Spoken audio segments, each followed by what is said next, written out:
Gervais Restaurant, authentic French cuisine in Silicon Valley. We have about 15 minutes for questions and answers, and we have people that will be out in the audience with microphones. In addition to VJ and Bruce, we have several key members of VJ's staff down here, so if you have a question specific to any of the products or that you want to get into detail, we'll defer the question here as well. And if you could help us out, before you ask your question, if you just state your name and the organization that you're with, that would be great. Hi, Peter Grant with Gardner, VJ, Bruce, good to see you. Let's see it. Exciting presentation. One question I had, a lot of focus on expanding your service plans worldwide. What we see when we talk to our clients is a lot of frustration on being able to get consistent service level agreements worldwide. How do you manage that and keep that consistency and deliver that standard worldwide? We've made some organizational changes, so I won't go into all those details, but we do recognize that this is an issue, and we're building support in the regions. Now, I'm only speaking in North America, I'm sorry, outside of North America. Only speaking of Europe and Asia and Latin America. But we are building up resources in those regions so that we can work together. And we've also done some changes within the services group as we work together to make sure that we have consistency. We have recognized that this is a concern. So, Peter, I think one of the key things that we have to think about is HP is a leader in providing IT services. What we need to do, and that's what Bruce is talking about, Ann and I are working together. So Steve Smith's organization will work very closely with Bruce, and we will be able to implement by region a fundamental strategy, because this requires the right kind of service delivery and right kind of service level agreements. And we absolutely agree with you. We've started that work. We want to be number one here. We already are doing that in overall IT services. We are very confident we could do that in imaging and printing services. It's a great opportunity for partners as well, might add.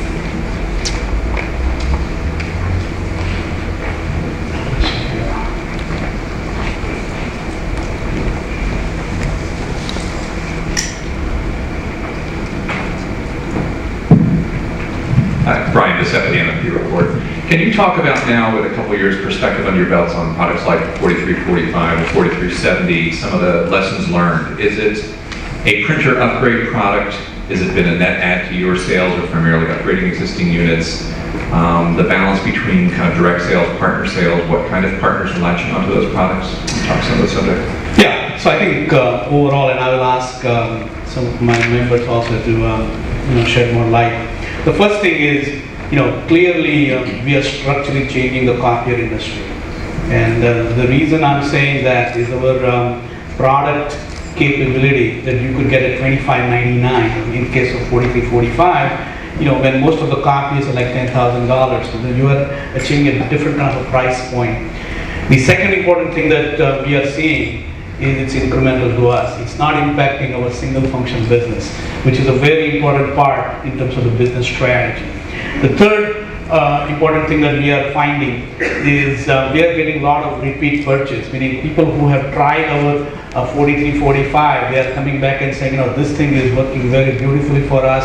It's helping to build our, optimizing our infrastructure. We got a lot of other devices and we are replacing. That tells us that not only it's an incremental business for us, but we are capturing a lot of copier pages into our device.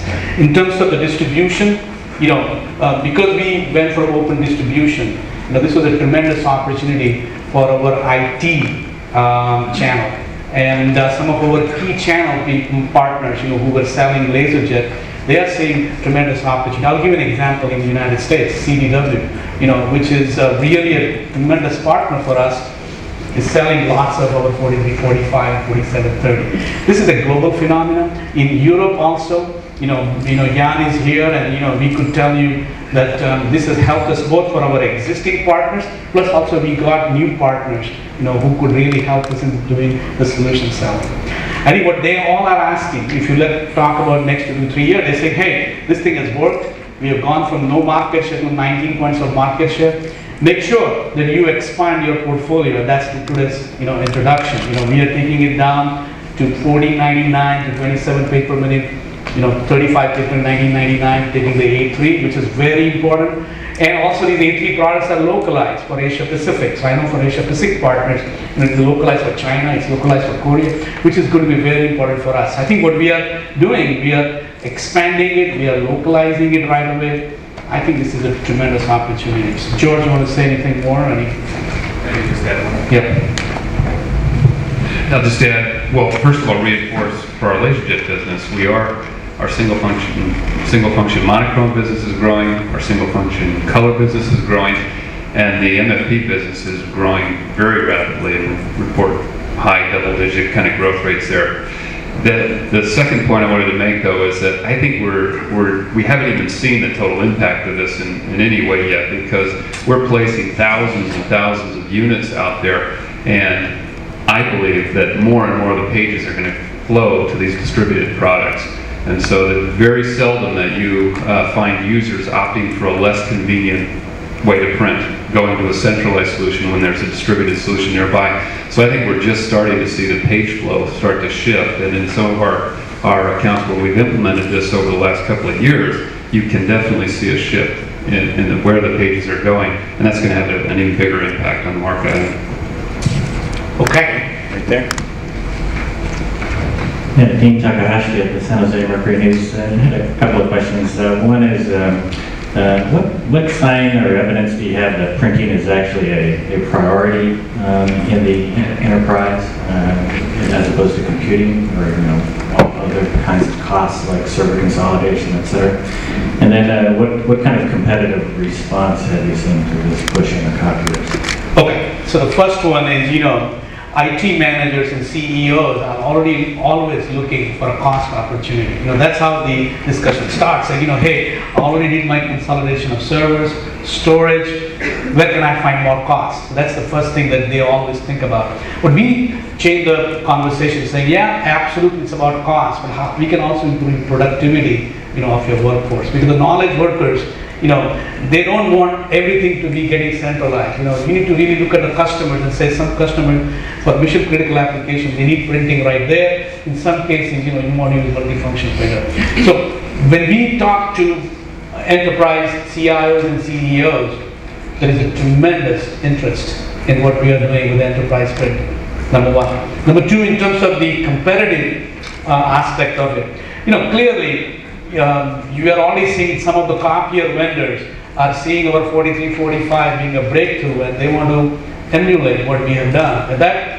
itself says that what we have done with respect to structurally changing the market, the competitors are seeing that there is an impact on their overall business.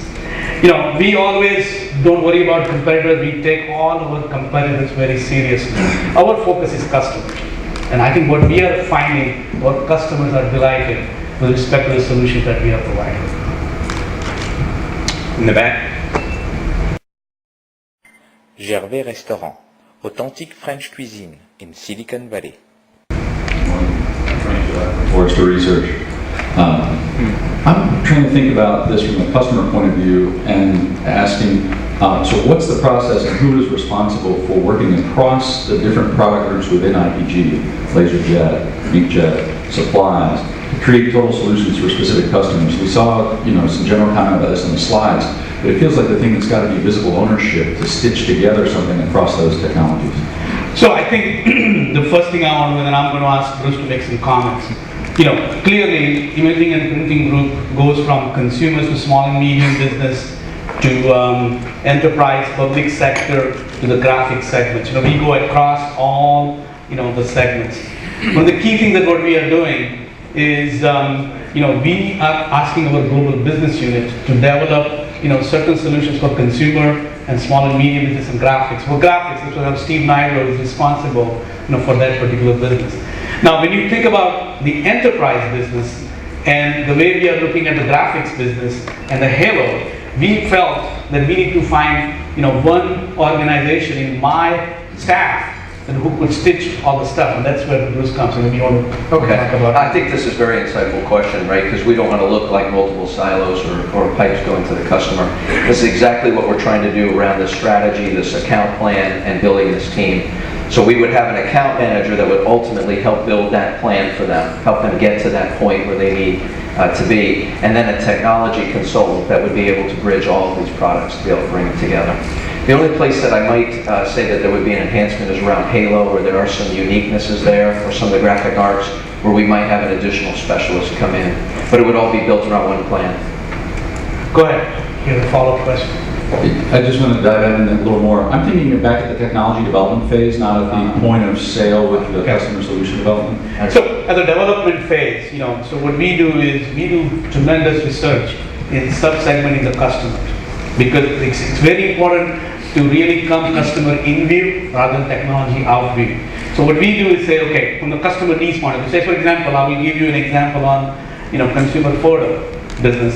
We know that what they are asking for is ease of use and high-speed photo printing. So what we do is, okay, for that technology, photo printing inkjet is the right technology. We will get our inkjet systems and our digital photo businesses say, we need to design this thing with customer in mind, from how do we improve the speed. So we went from 14 seconds to 12 seconds. How do we make the user interface very easy? From small and medium business customer all the way to the enterprise customer, laser business is very important. So George and his business unit said, okay, let's talk about the customers here and what's the value proposition that we could have with the laser technology. Now, the inkjet technology, could play, but it's not going to play the same role, with the laser technology for the core small and medium business enterprise customer, up to 50 pages per minute, because that's where really the laser technology shines. Now, because when you think about inkjet, we are having the carriage which moves back and forth from the consumer printer, and there is a limit to which you'll be able to achieve the speed, because you spend more time moving back and forth the carriage than actually printing speed. Now, when you have a new architecture like Edgeline, where you are basically building a page-wide array, of inkjet technology, the only thing you have to move is paper. Now you get very high quality at a very high speed at a very low cost because of the platform strategy. Then we say, okay, what are the key markets that we want to go after? And we say retail photo, high enough multifunction printer. The gap between the laser and the indigo, we could now build the inkjet business. So what we do is we start with the customer, figure out the customer value proposition, how the technology portfolio that we have that we can apply, and that's the process we use. Okay, let's take a question over here. Charlie Pesco from InfoTrends. Quite interested in your new direct channel to the enterprise strategy. And I think it's probably key for your new Edgeline technology, certainly in the office environment. Can I ask what's your timeline for implementation and developing this new channel? I have a question back. Are you speaking of the sales force, as far as recruiting the sales force? Yes. We are in process right now of recruiting those resources. I can't give you the specific numbers, but I can tell you that we're on track as far as our recruiting. Hopefully, our plan is to be complete by the middle of next year. I think again, we are starting with Europe and Asia Pacific. That's what we want to really absolutely build, what we want to do. But there's a tremendous momentum. As I mentioned, this business we are in for the last 3 years. And we are going to continue to build on the momentum. What we, as Bruce said, by middle of next year, we should have, the sales force in place. Let me just add a little bit there too, because it's important that we're also building out our channel partnerships and looking for premier partners to be able to work with us. So this is very much a joint effort. I would say, anticipating another part of your question is, are we finding good candidates and is the process working? The answer is yes. Okay, probably have time for 2 more questions, right in the middle. Good morning, gentlemen. Ted Needleman with Industry Analyst here. On your Edgeline technology, it really has some potential in the SMB market. Do you have plans in migrating it down or keeping it up in the enterprise to avoid your own color laser market? Well, I think, K550, which we introduced last year, clearly we can really make that very, very attractive for small and medium business. But I think between the space of K550 and the Edgeline, what we are talking about, I think laser plays a very important role, and we need to continue to really come from the customer in view rather than what we can do with the technology. Right here.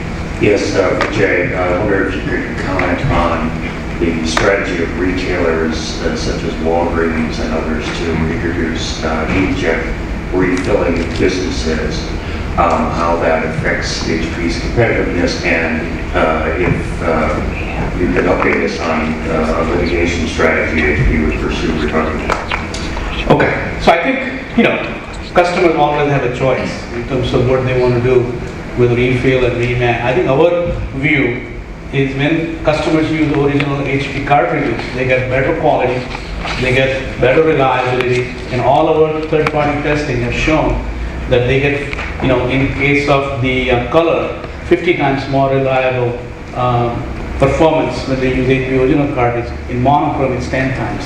So I think we are focusing more on making sure that we convey that message to the consumers, so that when you use HP original cartridges, you are going to get the right quality and right reliability.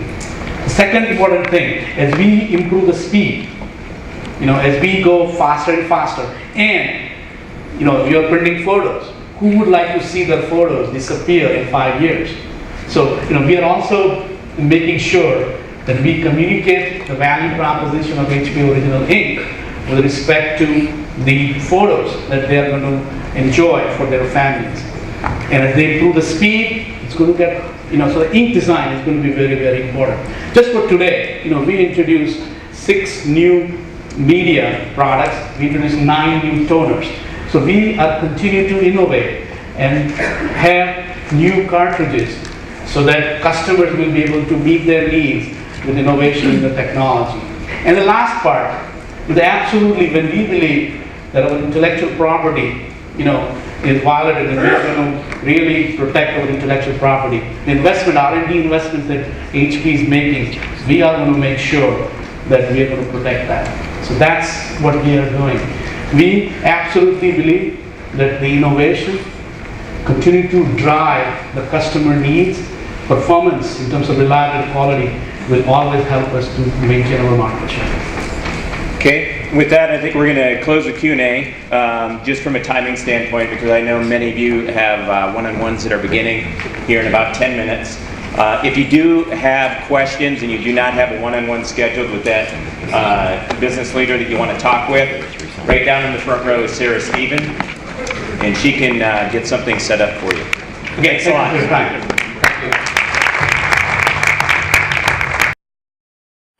Gervais Restaurant, authentique French cuisine in Silicon Valley.